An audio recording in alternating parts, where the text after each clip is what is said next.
Angela, you just took the test. What day? Cinco de Mayo, this past Thursday. Cinco de Mayo. How did it go? It was good. It was really long. I felt like I haven't tested in a really long time, so I did it in the morning at about, I think my time was at 9:15. It took me a little longer to get connected than I anticipated. Um, I took it in one of our upstairs bedrooms, and the Wi-Fi is usually pretty good there. But they came on several times and said they couldn't see me, but I could Right. see them. So yeah, I did do it virtually. Um, it was a little scary sometimes. Like a couple times they told me to go out and go back in, and I was terrified that like something was going to go wrong. Or like when you first start, you have to, like I'd already tested everything ahead of time, but when you first start the test, you go through all those checks again, and then some additional stuff. And so I was like, oh my god, I'm going to have to do that again. And I was getting a little anxious because the time was about to start. Anyways, it's I thought I was going to start right at 9:15 and be done like right, but the process of getting logged on and all of that took a little longer than I thought. And I had just blocked off the morning for work, and I had meetings starting after that, so I probably put a little extra stress on myself. But all in all, it went really good, and they were super helpful. They did pop in a few times, and like you have different people. It's kind of like a queue, like you pop up in their queue, that assist you. Like you don't have the same proctor, or I didn't the whole time. Somebody would just pop in, and then next time it would be somebody different, and they would say. So that was a little distracting to me. One guy was like, "I can kind of see you, so I'm just going to hang out here for 30 seconds," and I was like, "Is this like can I?" It was a little distracting, but it all worked out fine, and I did above target in all three of them, which was surprising to me. So That's awesome. I knew you had it. I knew you knew all of the foundational concepts and you were going to do great. So I'm not surprised at all. Um, Talk to us about what was the hardest part of the exam content wise? A lot of agile. I feel like it was more heavy on the agile. The hardest part for me was focusing. Like I said, I haven't tested in a long time. And being in one room for that long, I would get distracted really easily just with my own thoughts. Um, but I don't know how much I can say, but like there wasn't a lot of, it was all thought process questions. Like I Okay. had made some flashcards on my own and memorized some things thinking, okay, well, these will be easy ones to cross off if they ask me. Every single question just about was what would you do if you were the Yeah. project manager, which I felt like it was a lot, but it kind of made it simpler because I felt like I did better with those. And I feel like this program in itself is designed to help you specifically with those. um, Great. so and it always seemed like there were just two answers, and then you had to decide between the two. Some of them it seemed like this is way too simple, like duh, this is what you would do, but then you would start questioning yourself a little. So um, I think my hardest challenge was just staying focused and reading them and then reading them again, and trying not to Yeah. overthink them. How did you end up time management wise at the end of the test? Did you have time left over or were you right down to the last minute or I had 10 minutes left, and okay. I was just ready to be done. I was Nice. so like, so I did go back in between. It was like three different time blocks. And I didn't even catch on. I think we had talked about this, that you could flag questions. And I Yeah. did, when I first started, I was like, there's no way I'm going to pass this. The first few questions, I felt like it got easier as it went. And maybe it's just you like kind of getting used to the process. But at first, I was like, I don't think I got any of those first ones right. Like, I didn't feel confident about any answer. And I wish I had realized the little flag button at the top. Because then in the second round, I still went back and checked my first ones, but I wasn't exactly sure how that timing worked. But then Gotcha. the second round, I would flag the ones that gave me a little grief, and then I would go back and check them. And time management wise, I didn't really seem to have any problems, I don't think. And I think every student that I talk to says the same thing. Like the first 20 questions seem really tough, whether it's Mhm. the actual questions or whether it's just nerves Yeah, and getting into the flow takes a minute. So for anybody who's about to go take the test, don't get flustered. Stay cool. The first 20 questions might be tough, but just agree keep with going that through and 100%. it'll get And it better. was flustering because I was like, oh my God, if the whole test is like this, I don't know if I'm going to So pass. let's talk about what you did leading up to the test. Obviously, you did great, all above targets. Let's explain to everybody else what was your study methodology. You got through the whole accelerator. Did you use Okay. simulators? Yeah, I did the whole accelerator, and I think my biggest focus was doing the simulators and taking tests.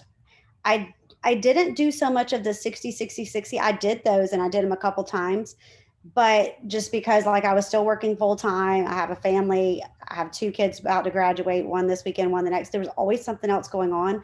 So I would just try to find time when I could, if it was just to do one of the smaller sections. And then I did have kind of like a brain dump Google Doc.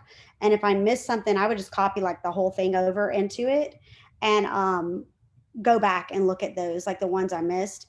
And then what I started doing towards the end is I would take that brain dump, and if there were like keywords or terms or something that I felt like I was struggling with, that's what I made my flashcards on. And that morning I did, I think I got the jitters. And so I was like, oh, I have an hour, like it's 8 and it's not till 9:15. So I'm going to start looking at my flashcards. And I never should have even done that, because then I made myself a little nervous if I forgot one. And I should have been upstairs, like more getting prepared mentally for the space and everything.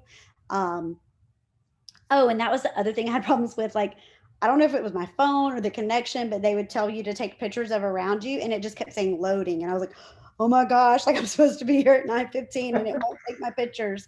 But it all finally worked out. And I think a lot of it is just your own nerves. But my study method was just to keep going over the ones I missed. And I would have to make, and this is how I do it, but I would have to make up things in my head that would remind me like what something meant. Like, um, the one that was like a fish diagram was like the ish Yeah, whatever. And so I the would think column. fish like that. I would do things like that in my mind to just try to help me remember things if it started kind of overlapping to me. But honestly, there was not a lot of terms in there.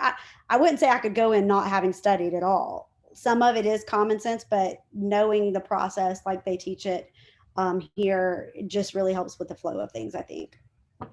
So let's open this up to everybody else on the call. What do you guys have for questions to Angela? How can she help you guys study?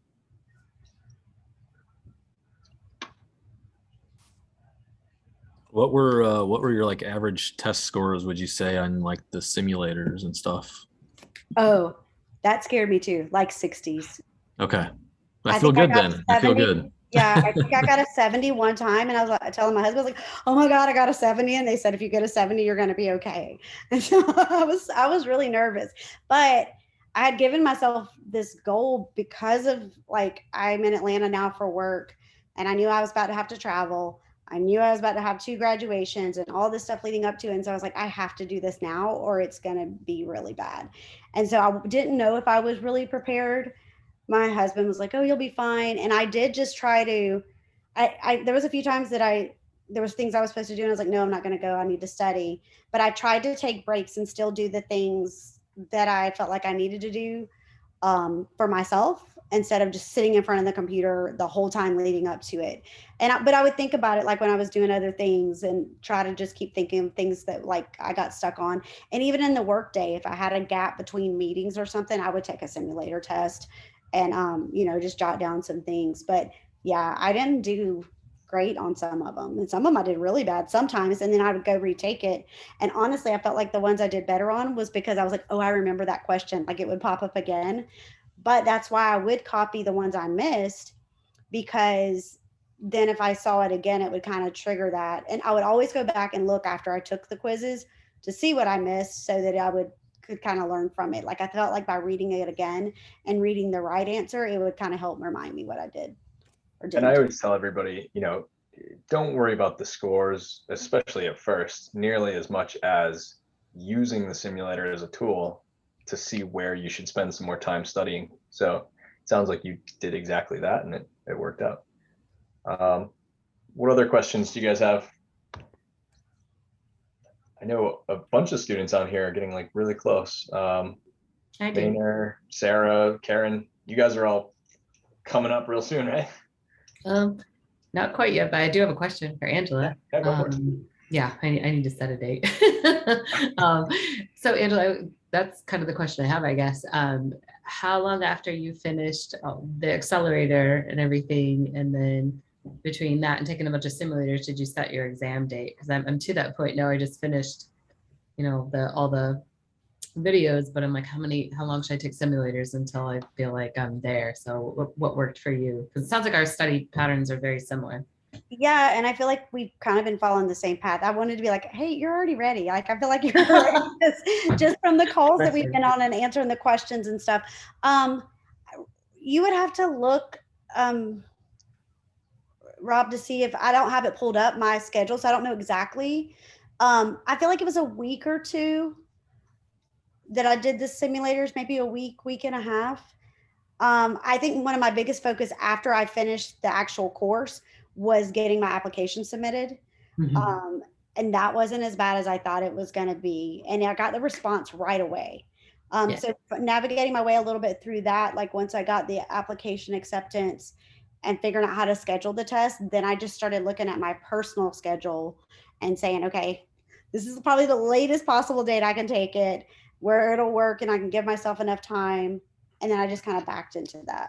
So it was about a week or week and a half, I think, after I finished the whole course, but I'm not exactly sure because I don't have my calendar pulled up. Yeah, I'm looking at the calendar that we put together for you right now, and I think, you know, you kind of wrapped up day 7 on April 19th. So you probably took about 2 weeks, Okay.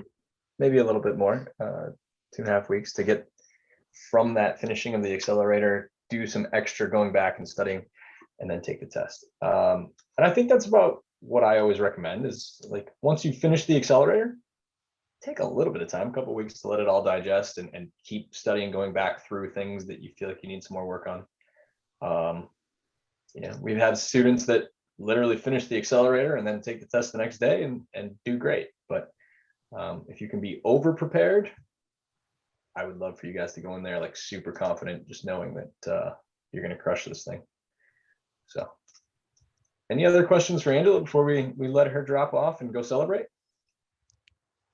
I know you've already been celebrating for a few days here. So. I might have. Has it sunk in yet? Yeah, like, and there are a lot of people I've reached out at work and stuff too, and I've referred them to this program. Cool. The same kind of similar situation. Like, I've really been wanting to do this, but I just haven't found the right tool or the right method or the time. So I've pushed a lot towards you guys. That segues into like my last question that I always ask everybody is now what? So what is having your PMP on the wall? What does it mean for you? What's the next step? Well, for me, so I'm in project management. I work in what we call our transformational management office. So it's not project management. It's kind of past program management, not even really a portfolio, but we are through an acquisition of our company, we do a lot of synergies of platforms and stuff. So I oversee the strategy behind that. But I never, like, I had done project management for years, but I never formally knew the terminologies and stuff. And actually, the agile was a little easier for me because I had worked a couple years ago as a chief of staff for someone who was really trying to implement agile in our company. And they were all very ingrained in waterfall and didn't want to do it. And so he was not very well liked, which meant I wasn't very well liked. But I learned a lot about it then. But my reason for really going back and getting it is because now in the role that I am in, I think that I want to eventually go into a different kind of leadership role in project management. And I honestly just think it helps you stick out. In fact, somebody was talking to me about that once they saw I got it. They're like, I'm not even really in a role that uses that like me is a formal project management role, but I think it would help me in the future. And it's like I was talking about, if I did apply for something, if someone, like if I applied for a leadership role in project management or something, like to manage like a PMO office, they're going to pick the person who has the certification over someone who doesn't, no matter how long I've been doing project management. So that was a reason for me. And I'm just a real big, I believe in like continued learning, although I said after this, I don't want to do anything anymore. But like at one point I was working in HR and I was like, well, if I'm going to work in HR, then let me get certified in that. So anything you can do to continue your education, I feel like adds value. And it did make me feel good. So many people were like, that's a huge deal. Like the PMP is one of the hardest tests I've ever taken and stuff. So it does make you stand out more, I think, than just any other, certification and stuff. We have boot camps and stuff offered all the time at our company, but this was a little different for me. Yeah. I think any of the job postings for higher level project management I've seen lately definitely have that PMP, if not a qualification, a hopeful on the, you know, the desired, not required, but desired list. So, you know, it'll stick with you. Keep it.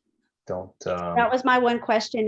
Can you explain to me a little bit about how I noticed in the application and people have mentioned to me how you keep it current?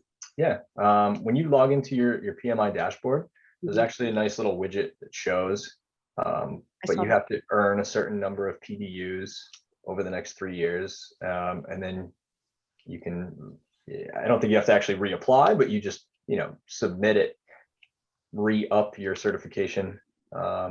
So there's various ways of getting those PDUs, various courses you can take or seminars. Or stuff. Okay.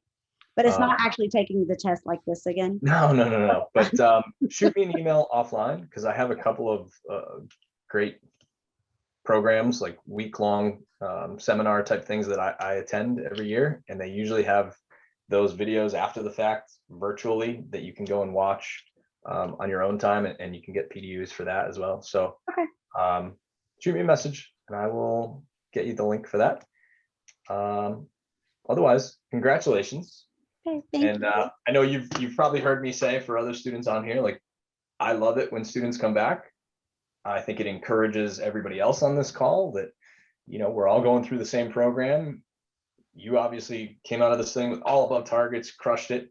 It should encourage everybody else to, you guys can all do the same. Yeah, absolutely. And if y'all need anything, I'm here, and good luck. I think y'all are all the ones I've been working with are all ready.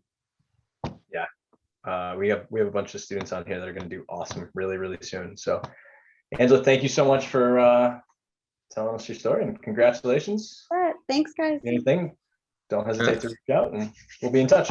All right, talk to y'all later. See ya.